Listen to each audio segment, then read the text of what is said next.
So I heard you want a 240SX. Well, here's some things you should know.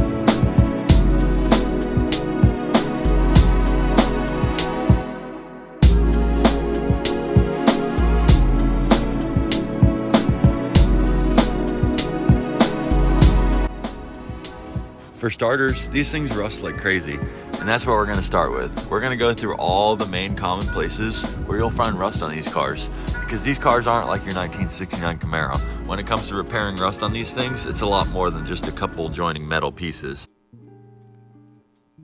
So for starters, one of the first spots that you're going to find rust at, almost guaranteed on every car, is the battery tray.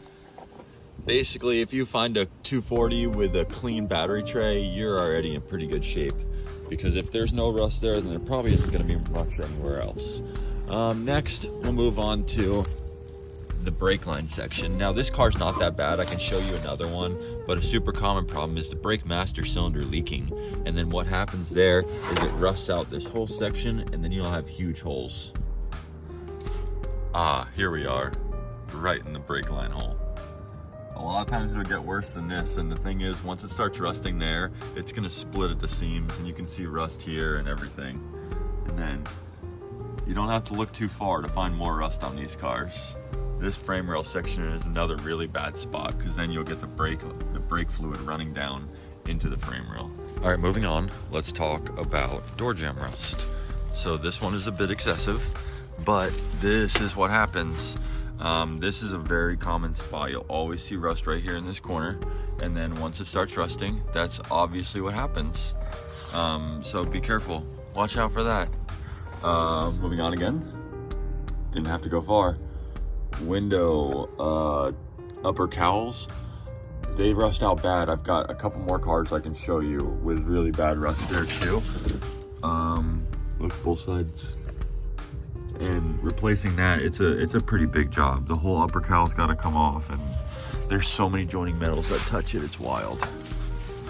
While we're talking about upper cowls, it's all rusted right here at the corner. And pause, and I'll go to a different car.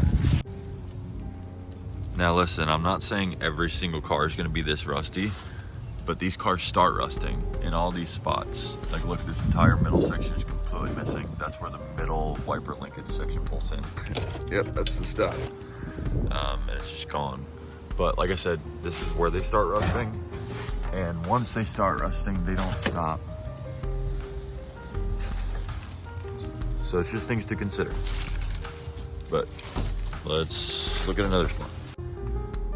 All right, so since we were just discussing door jamb rust, this is a minimal example, but the issue is, like, you can try stopping it, but where the water is coming from is in between those sheets of metal, and that's coming from the roof and the window seal. But while we're talking about windows and A-pillars, welcome to example A. This is an extremely rough A-pillar. It's rusted all the way up into the roof. Seam up here too, not as bad, but the A-pillar is completely destroyed. And like I said, from the inside you can barely even tell. But that leads me to another thing. These cars rust from the inside out. So basically, if you can't see on the outside underneath the car, that doesn't mean it's not rusting, and I'll show you why.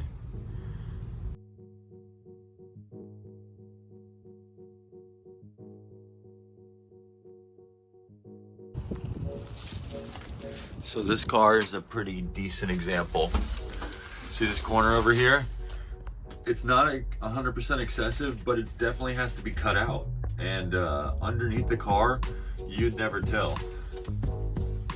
And you won't know that until you pull the carpet out.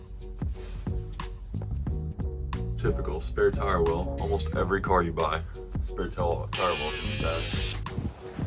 Okay, this is the same car.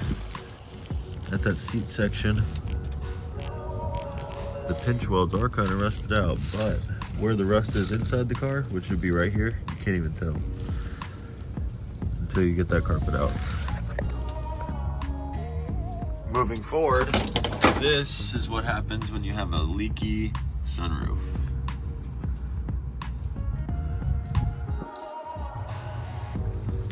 S13 coupes with sunroofs. Gotta beware of these things. So most of these cars have already rusted back in the day, and somebody just Bondo slapped them. So just because there's not rust up on the roof does not mean that it's not in every single seam inside the car. And then another issue is, see the drain tube?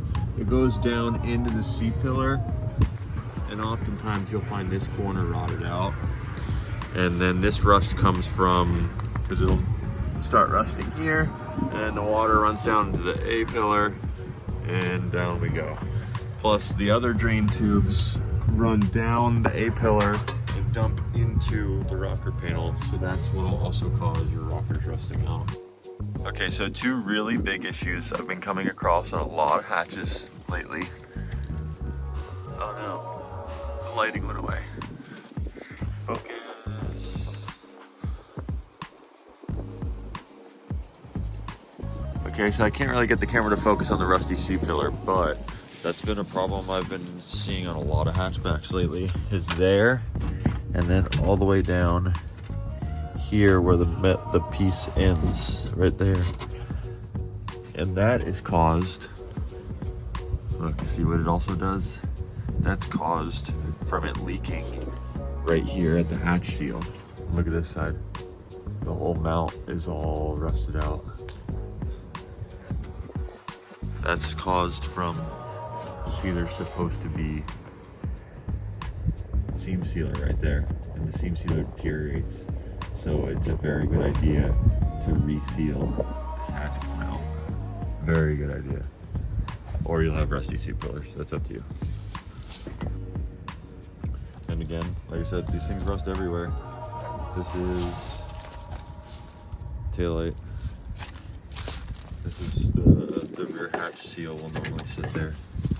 Sit there. And normally they'll rust a lot of times right there on it where the seams meet. That core support sure does look pretty healthy.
This wiper arm out of here. Oh yeah, yep, that's the stuff.